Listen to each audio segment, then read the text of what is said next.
also be noted that Zeitgeist Addendum begins and ends with speaking from Krishnamurti, who was raised from boyhood by the Theosophical Society to be a, quote, world teacher, and even though he broke from the group after declining to be their messiah, he maintained a friendly relationship with them by most accounts.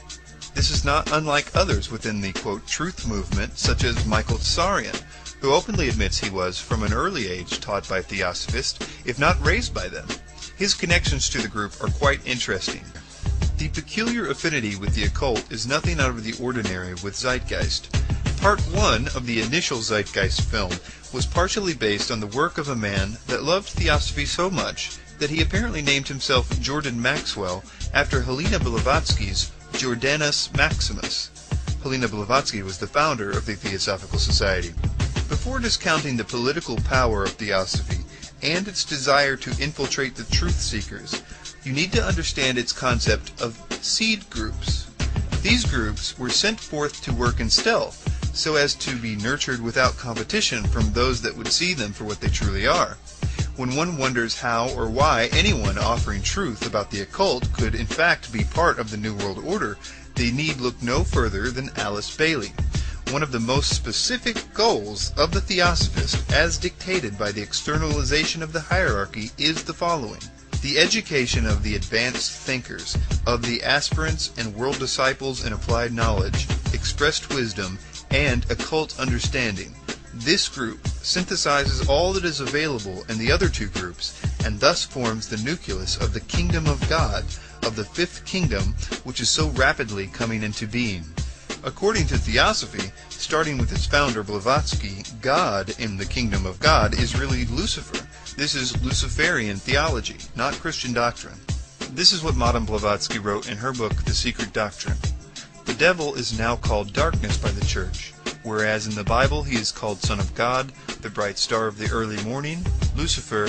There is a whole philosophy of dogmatic craft, and the reason why the first archangel, who sprang from the depths of chaos, was called Lux, Lucifer, the luminous son of the morning, or man, Vanteric dawn. He was transformed by the Church into Lucifer, or Satan, because he is higher or older than Jehovah, and had to be sacrificed to the new dogma.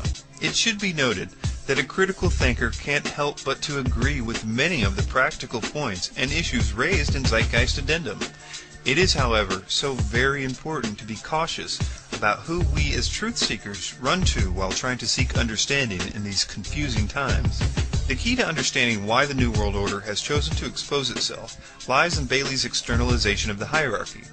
It says, the New World Order must be appropriate to a world which has passed through a destructive crisis, and to a humanity which is badly shattered by the experience. The New World Order must lay the foundation for a future world order, which will be possible only after a time of recovery or reconstruction and of rebuilding. You know about Bohemian Grove.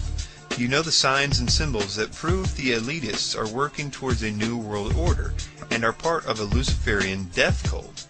Now, you need to ask yourself why those working to expose the New World Order are also linked to the same Luciferian and occult beliefs. The New World Order seems to have merged to play the scapegoat for the order that will follow it. The Second World Order is the Theosophist Kingdom of God. Blavatsky told us who their God is. It is Lucifer.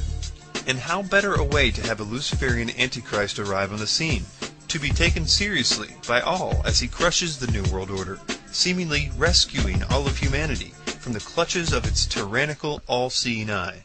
Beware the New World Order. Next I'm going to just randomly expose Jordanus Maximus, Michael Tsarion, Peter Joseph, and Acharya S. for the New Age Theosophic Illuminati deceivers that they are. The following is proof that Jordanus Maximus, Acharya S., Peter Joseph, and Michael Tsarion are not only inducting people into the esoteric lies that Theosophy and the Illuminati want the population to accept, but they are getting their arguments right from the Satanist Theosophist Helena Blavatsky, right from her books.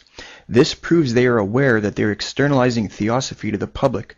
I am not, however, committing the genetic fallacy of saying it comes from Blavatsky, so therefore it's wrong. I have already refuted these theosophic claims.